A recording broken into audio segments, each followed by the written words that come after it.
up? What's up, yo? What's up, coach? What's up, man? What's up, man? We got. Hey, what's up, man? S.O.T photography here. Hey, man, if you can give any motivational words to anybody that's listening right now, what would it be? One day at a time. Keep going. Yes, sir. Positive attitude, right mindset. It is awareness, man. Yes, sir. Appreciate you, coach. Yes, sir. Thank you so much. Yes, thank you. So I appreciate you, I coach. just want to say, hey, man, we appreciate you. Man, good luck, all right? Good luck today. There we go. There we go. Thank y'all so much.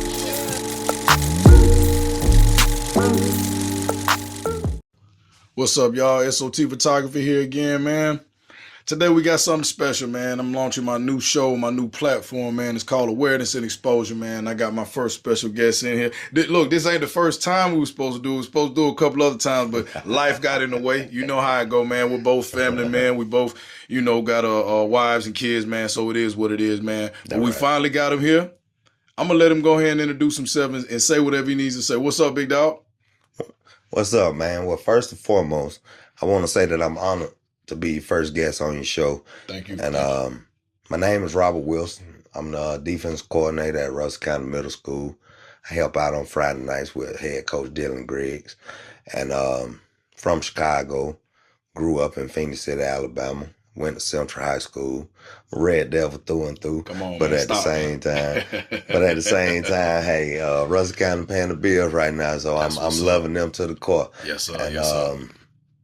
Yeah, so like I said, I'm very humble and very appreciative of you allowing me to be the first guest on your show, man. No doubt, man. I appreciate you even, you know what I'm saying, getting some free time out of your busy day, man. You got a lot on your hands right now, man. And, I just appreciate you finding time coming out here kicking it with me, man. And the yo, man, and S.O.T yo right now. We in the studio, man. Right.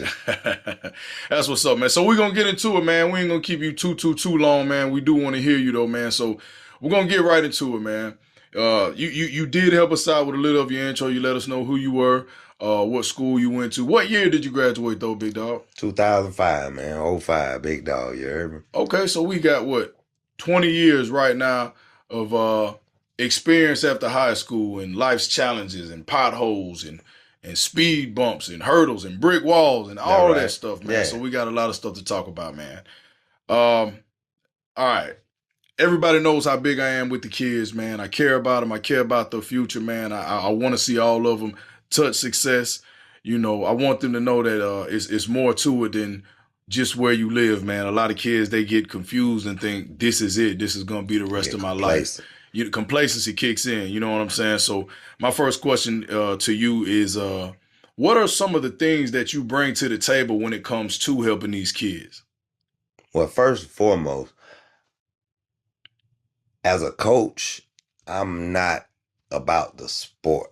I'm about developing and maturing young men. Whatever age level that I'm coaching, I'm all about developing them as men, because that's first and foremost, and then the sport come after that. And whatever techniques or knowledge I may give on the game are intertwined with things that they may go through in life. Challenges that may come about, not giving up, always trying to do their best and paying attention to detail, because that's how you play a sport, and that's also how you live life. You got to pay attention to what's going on around you. Can't live recklessly. Exactly. Man, we were outside earlier, man, before we came into yo and set up everything to record, man. And we were talking pretty good, man. I said, I want you to save it, man, because I was getting ready to start responding the way I wanted to, but I want all of it to be on film, man. Right. We're in a new generation right now, man. We're in a new era. We just got to accept it, man. It is what it is. 125. Yes, sir. The generation of the YN, right? That's what everybody wants to call it, right? Yeah, the YN, right? Yeah. Okay. Man, where do we go wrong in our generation, big dog? I think as the parents of this generation, we have failed to institute the same discipline and knowledge and instruction that we were provided with, because we so caught up in not trying to let our children grow up the way we grew up. But what was wrong with that? Because your resiliency is what made you who you are today. Exactly. So why are you trying to prevent your child from going through that?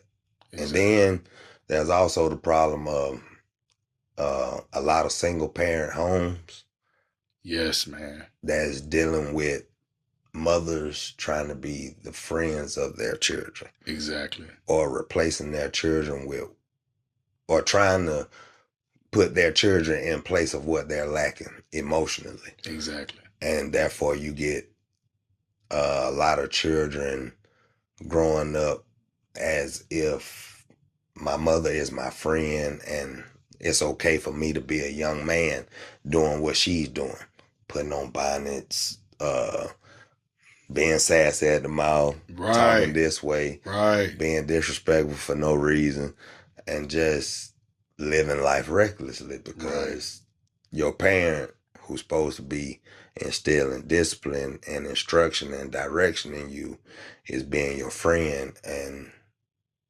not doing those things. So Exactly. that's the problem with the generation today that I see. Man, I appreciate that. I appreciate that. And you know, it was outside, like I said, man. You know, when you went into that earlier, man, and I couldn't do nothing but agree more with you. Perfect example. I do certain things myself, man. Try to protect my kids from this and that, man. And I know what my life's challenges did for me and made me what. Well, I know why it makes me think the way I think now. And my kids do not, and they're not gonna have that same route in life that I took. You know what I'm saying? Right. So, I do need to pull back on those reins on certain things from time to time. I do get it. What type of advice could you give some of these parents, man, that, that just really don't know the answer, man? And some things is about humility as well. Some people really just don't want to ask the question because they don't want somebody thinking they're stupid or they're dumb or they just don't know what's going on. Man, look, if you don't ask the question and stuff, man, you're going to be lost and left behind, man. It's better to ask and know the answer versus, you know what I mean? Trying to figure it out. Trying to figure it out. Sometimes it is right to try and figure certain things out, but certain things you got to ask. You just got to ask, man. What are some things you can put out there in the open, Well, first and foremost, as a adult, you can never shut yourself off from learning. Right. Even in today's time, with whatever you may have going on, these kids can show you something, your elders can show you something, and your peers can show you something. Right. It's all about how you accept the information. Okay. And you can never shut yourself off from accepting the information because the moment you decide to not learn anything and become complacent in what you think you got in life, Talk, bro. you're failing. Okay. Because life is all about change. Life is all Yes. about being a sponge and absorbing the knowledge around you. Adaptation. So if you can't adapt to a different environment or to a different learning situation or even to a different type of institution, and when I say institution, I'm not talking about an environment that you may be in. I'm talking about the institutional ways that you're supposed to live your life. Okay. You may supposed to wake up at a certain time to go to work. You don't supposed to waver on that. You don't. If you're supposed to be to work at 9 o'clock and your wake up time is 8, you don't supposed to hit the snooze to wake up at 8:15. Right. Hey, if you wake up at 7:55, go ahead and get your day started. Go ahead and do all this. And I think a lot of people fail to live in reality because of what the social media give you. Talk, bro. And with social media, it make people so shell-shocked or sheltered in the way they think or the way they believe or the way they want to live their life because everything is on a platform. Man, ain't shit changed up under the sun but the people that were born. Talk, bro. So the same thing that was happening back in 1975, 85, and 95 is happening now in 2025. Damn right. It's just that we're getting to see it more often because of social media and the accessibility that we have to everything. Right. I mean, news, once it happened, shit, you know about it. Right. Just because of social media.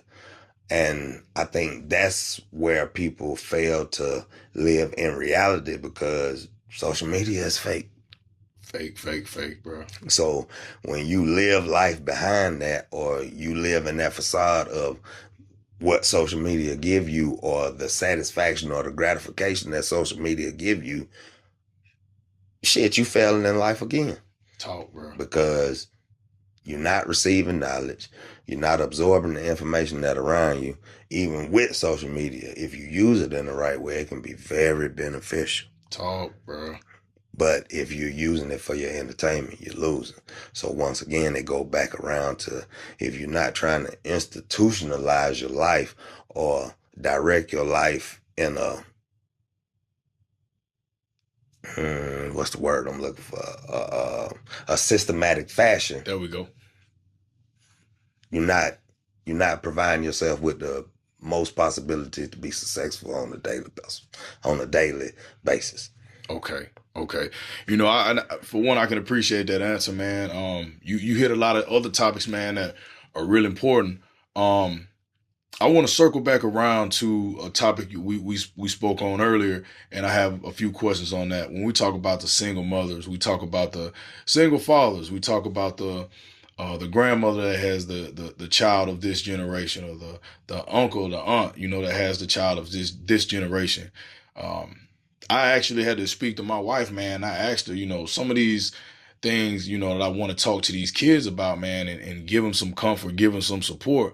I don't know the answers to, you know. Some of the kids may come tell me, hey, my mom did this or my mom did that, you know, wanting us to be upset with you, but we understand mom got to do what mom got to do to make sure you At get all the point times. across, you know.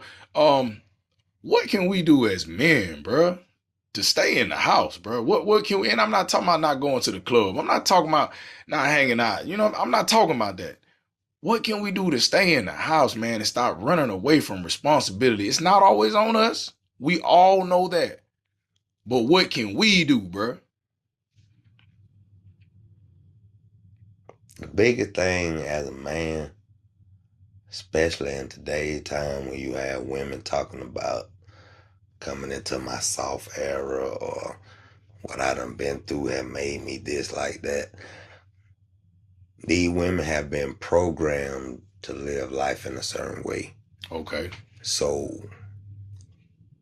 if you find the time or invest the time to put your interest in a woman besides beyond the physical, you got to be patient. You got to be willing to adapt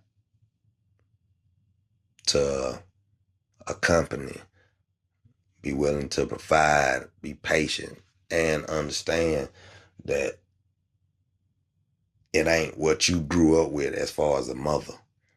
Right. If your situation was righteous. Right. And if it wasn't righteous, you trying to reprogram yourself. And one thing I always live by is the fact that programming is easy. But whenever you got to reprogram something, Right. that's the hardest thing in life, because you Right. got to erase and wash out whatever they've been programmed with already. Amen. So when you got a woman that's coming into her, or coming out of her soft girl era, or looking for this and finally was this, that, and the third, you have to be extremely patient, because that woman she got PTSD. She been traumatized by Bruh, speak, bruh. Go ahead. the simplicities of the difficulties in her life. And whether that's from her being single with a child, a widow, a divorced mother, or a single parent, whatever the case may be, if she say those words, she's coming from a place of distress. Right. And you have to be patient. And a lot of black women in 2025 are coming from that place. Amen. So as a man, for you to stay in the house and continue to be the father figure as you should be for whatever type of situation you put yourself in, you got to be patient. I got you. Thank you for that answer too, man. Bro, I'm not even gonna front, bro. You hitting that G status, that OG status, man. You know the answers, man. They're coming from a place of experience and a place of reasoning. Over everything else, a place of balance. That's one thing that a lot of young black men, they don't know what to do. They don't know how to do. is balance out everything they got going on at one time. Sometimes we tend to pull on one idea or one situation and highlight that more than anything else. And you know how that goes, domino effect, one thing falls down after the next. What should we do? Or not what should we do? What advice could you give some of these young black men that just don't know how to balance their day out, don't know how to balance out some of those situations they go through? You know, before you answer that, let me give you one little small example of exactly what I mean. There's a lot of kids out here that come from some amazing homes, both parents in the house. All right. Make very good money.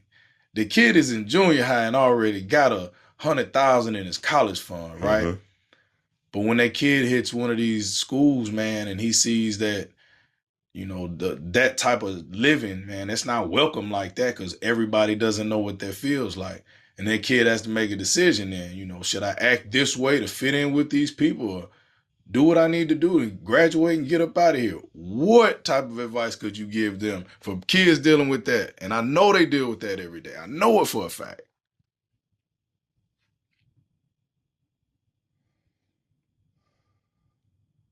Coming from wherever you come from, it takes a lot of courage to be yourself. Amen, G. So if you come from a place that has a backbone, you're going to stand on what you stand on.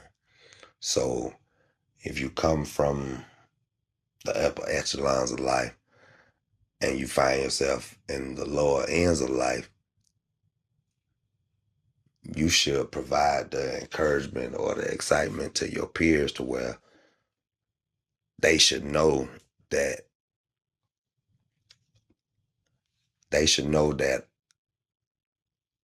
this type of shit is obtainable in life.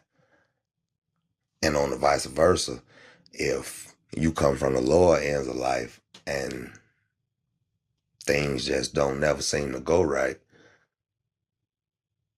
you should always know that it's a world out there. It's more to life than the square mileage that you used to. Talk, bro. I'm from Chicago, Illinois. I done been to Hawaii. I grew up in Phoenix, Alabama. I went to Central High School. And throughout my 38 years of life, hell, I done been to Texas, Kansas, California, Chicago, South Carolina, Florida, all type of places. Right. And every place that I go, I find people like me. Mm-hmm. So with that being said, it's like it takes a moment of being uncomfortable to find your comfortable place. Talk, bro. Say that one more time. Say that one more time. It finds a moment of being uncomfortable to find your comfortable place. There we go. If you always trying to be comfortable, you'll never pursue and see what life really has to offer you, or what this world has to offer you, or what type of different cultures that may excite you. Because once again, they go back to what I said earlier. Once you cut yourself off from learning or confine yourself to a certain environment or moment in life, you failing, man. Right. Because there's always more. Right. And I said that on an interview that we did before. Mm-hmm. I always want more. I always expect more. Yes, sir. Yes, sir. I remember. Because it's levels to this shit. It is. Meek Mill said it. Plenty of people said it before. Right. And if you live in life the righteous way, you should know that. Amen. It's bro. levels to this shit. It is, bro. It's an intermediate level. It's a novice level. Then it's an expert level. Right. Not too many people make that expert level because Right. they find themselves complacent. But once you get to the expert level, life becomes very enjoyable because you start living life for life, L-I-F-E. Yes, sir. And not L-I-V-E. Yes, sir. You know, some people say Do I eat to live or do I eat to survive? And that's the same thing with life. Am I living life just to live, or I'm living life to survive? Because when you surviving, you're doing anything by any means. But when I'm living life to live, shit, every day is happy and an abundance of joy. Okay. So live life to live, not to survive. Yes, sir. I love it, man. I love it. Man, before we get out of here, and before I even get into that part, we got to get you on here for a part 2, man. I want to talk about a couple other topics, man, that not a lot of people want to talk about, man. You know, grown men business, man. You know, temptation, man. Knowing when to put down the bottle, knowing when to, knowing when to, yes, ma'am, you right. You know, right. Knowing when to, iron the slacks up the right way versus how you normally wear them. It's a lot of things that need to be discussed, man. So we're gonna pick a date and then we're gonna do a part 2. Due time, my brother. Yes, sir. Yes, sir. But before we get out of here, man, if you could say anything to anybody else that's listening right now, motivational words, any type of wisdom, anything to encourage somebody to help them pull them through a situation they're going through, what would it be? Never be confined and always want more. Never be confined and always want more. Knowledge is power. Knowledge is power, man. Knowledge is power. I'm gonna make sure I'm out there at y'all's game. I'm taking all the pictures, man. I'm gonna make sure I come get an interview from you on the field, or the other coaches as well, man. Bro, I appreciate everything you do for Russell County, man. You don't have to, but you do it. You know what I'm saying? You don't have to, but you do it, and that's a big deal, man. That's a really big deal. I appreciate you, brother.